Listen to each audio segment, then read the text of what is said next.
We're here today on this beautiful 4th of July 2018 with the backdrop of where the ancient Phoenicians, the ancient Greeks landed and created this culture. I'm here with Dr. King. He is the author of Existence, Thought, Style, Perspectives of a Primary Relation.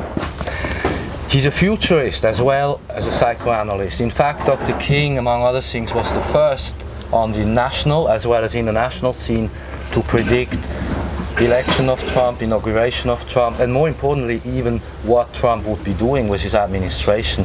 I mean, your predictions are of metallic precision, and I've watched this for 25 years. That's how long we know each other and have worked, and he is the foremost futurist. Welcome again. Thank you. So, we will be talking about a whole range of subjects, books that you brought by yourself, by others, and here is this beautiful essay by Dr. Deborah Herman. And the quote is, I quote, "One who sees the mystery, one who can see the manifestations." Dr. King, a genius and healer among us. A brilliant essay yet to be published in a few weeks. Welcome. I'm very happy to be here, Michael, especially in this setting, this great historical, ancient setting, and thank you for inviting me. You're welcome. What is the future? Where do you want to take us today? It's personal. I know that President Trump has the capacity, in contrast to other presidents. They always kept with protocol. The protocol was very restrictive. He has the ability to work one-on-one because of his entrepreneurial background, yes. Highly successful, to be able to work out an economic alliance, a new economic alliance that I have been advocated with the other countries. So the Vinci Peace Plan is primarily economy, trade, friendship, prosperity. Yes. It's a tectonic shift from our focus on Europe, yes, which has its own problems and is very slow to respond to the needs of contemporary man.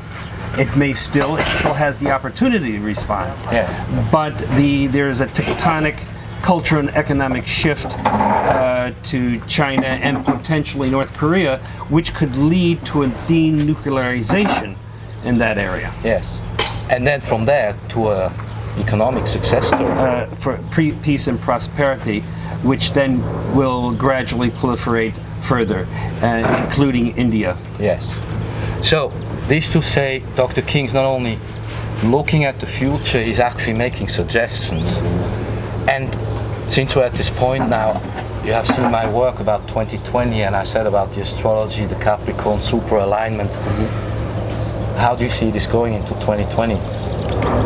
Well, I actually see this to be successful. I think all the elements are there for a profound intersection, yes, of the most important insights. And I think that, for example, Kim Jong-un, I think the rocket man persona has played itself out. I think he needs economic help.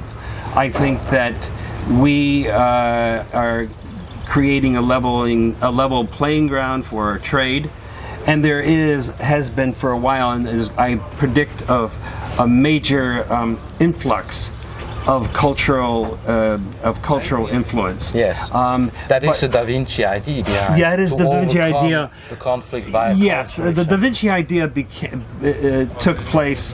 It was conceived in the 15th century by Da Vinci, and basically his idea was to create a navigable river, the river Nada, mm-hmm, so that trade and culture could extend from Milan to Lake Como, yes, and therefore avert war through trade and cultural exchange. Yes. And those manuscripts they remain in the museum in the Baghi Museum in Milan, mm-hmm, but they haven't been implemented in other areas. Yeah. And I had the idea that why couldn't the same principle be applied Yes. and the contemporary world. Yeah, and on a grand scale. And on a grand Because scale. afterwards, when that phase is done, one could apply the same template Yes.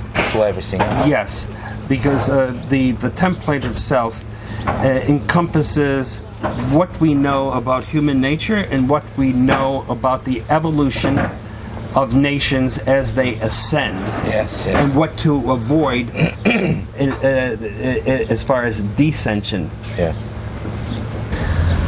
Dr. King is also the author of a well-respected series at Newsmax called Inside the Mind of World Leaders, which, by the way, the expression was then copied by others. But Dr. King has been the first, as often, in analyzing what's actually going on in special situations. And for instance, you had correctly assessed Obama, then I believe Gaddafi, Kim in North Korea, Trump of course. And this is a fascinating subject, Inside the Mind of World Leaders. Mm-hmm. Yes, well, I approach all of these leaders without political preconceptions or political leanings. I have no political agenda. Yes, it's parapolitical. And so, which allows me to make political prophecies, predictions more accurately, because I don't have an axe to grind. One of the first one was the one Inside the Mind of Obama, and I analyzed his childhood, being raised by his grandmother and mother, the absentee father, and linked this with what later would become his policies. I analyzed both his books, and also with regard to mistakes he made, both insights, also mistakes. One of the mistakes being bombing Libya. Yes. And opening up a vacuum. So from there, when I wrote an article on Gaddafi, Inside the Mind of Gaddafi, later, Yes. It was republished because I had predicted that how he would behave during the I remember crisis. that very well. And they had republished it and said that I was the only one on the international scene who got it right. He wasn't going to escape from his country. He wasn't going to leave. I linked this up with the Bedouin and Berber background, Yes. and those of that orientation who he surrounded in his cabinet.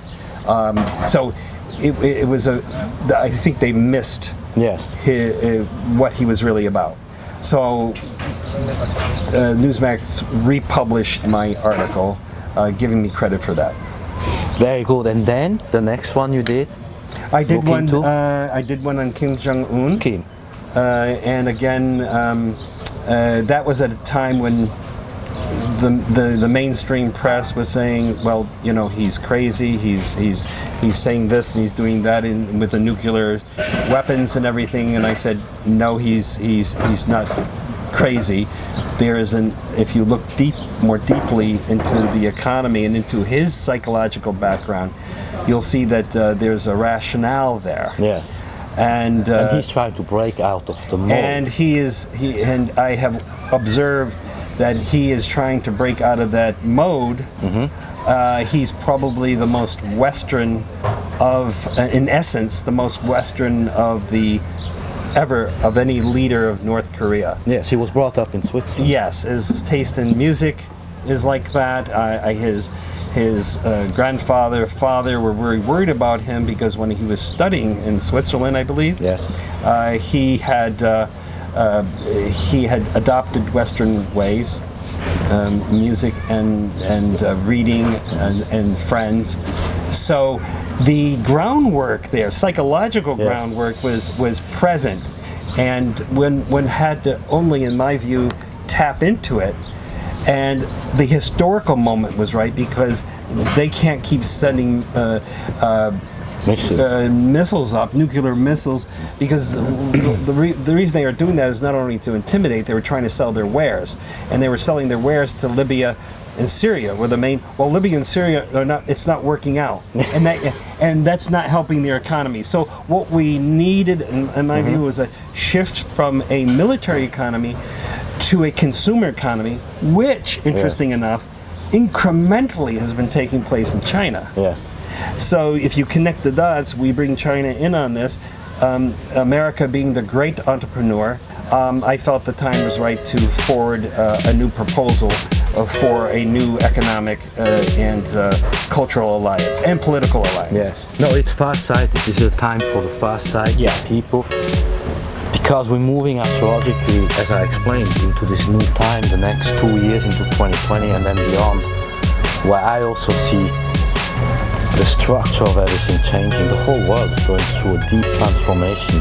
I think though this is also caused by shift in dimensions, which is a more interdimensional astrology. It's not just the planets and how they align, but maybe the magnetics that change the way we wake up thinking.